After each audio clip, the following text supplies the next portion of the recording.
This is Scott the Fix Guy. Today we're dealing with a GE washer that isn't spinning, and we're going to try and figure out what's going on.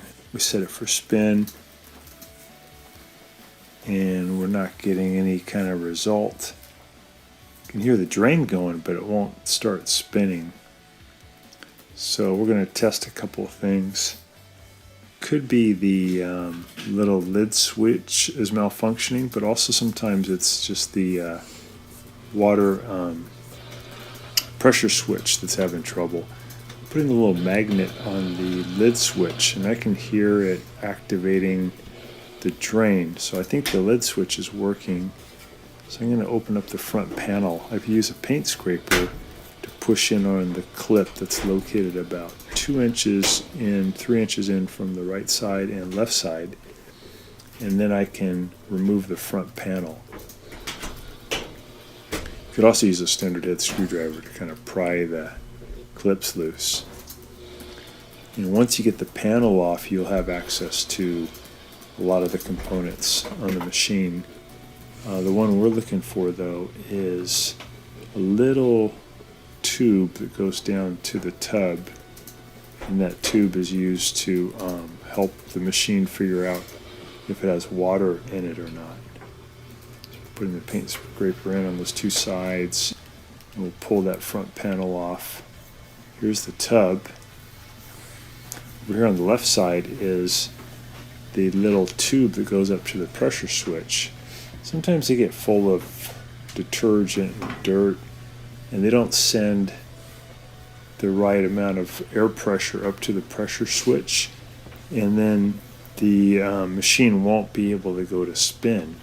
It has to think that there's basically no water left in the tub before it'll try to spin.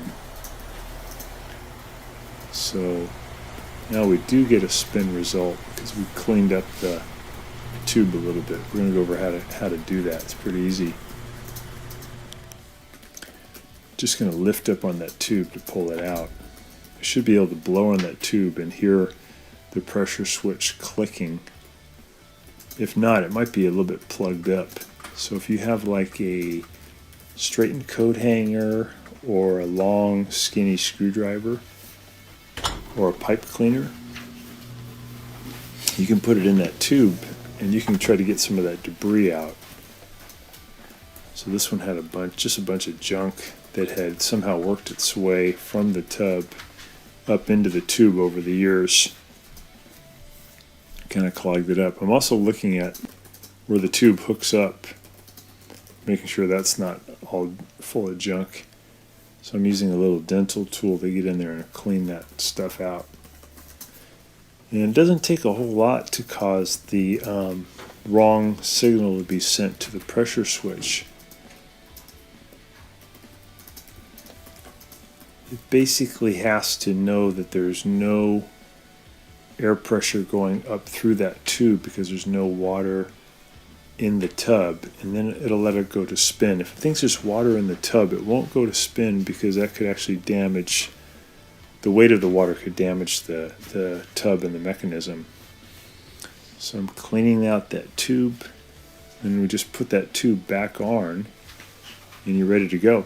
If that tube ever falls off due to a real heavy duty load, then the problem is the machine will just continually fill, and you have a really bad flood situation.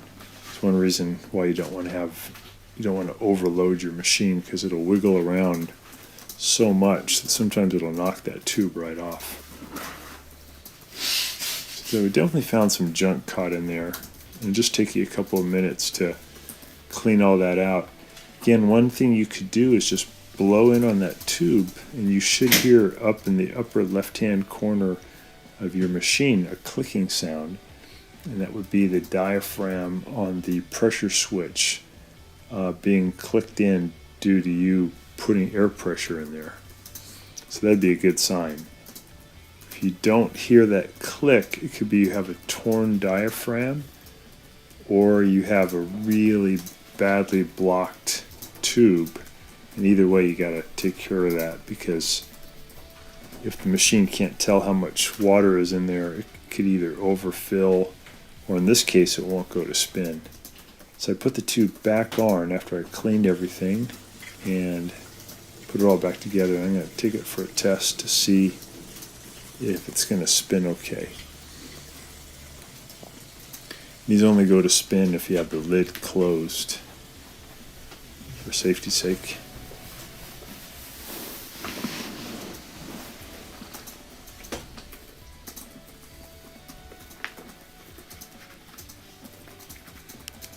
So we're going to put the front panel back on, put it on the little legs on the bottom, and just push in, and the clips at the top will hold the top in position.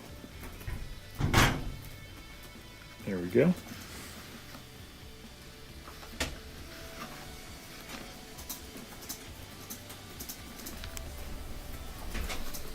So we set it for spin.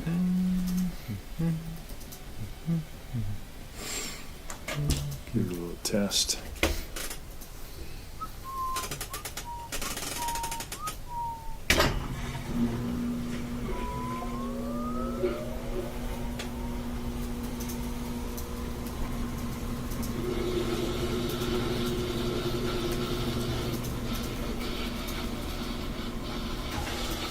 There we go. So it's back working because it can tell now that there's no water in there. So it'll allow it to go to spin. Always good to test it a couple of times just to make sure you got it. And then when we open it, it's spinning really fast. Good. Interesting, huh? So hope this helps you. Thanks so much for watching, and please subscribe when you get a chance.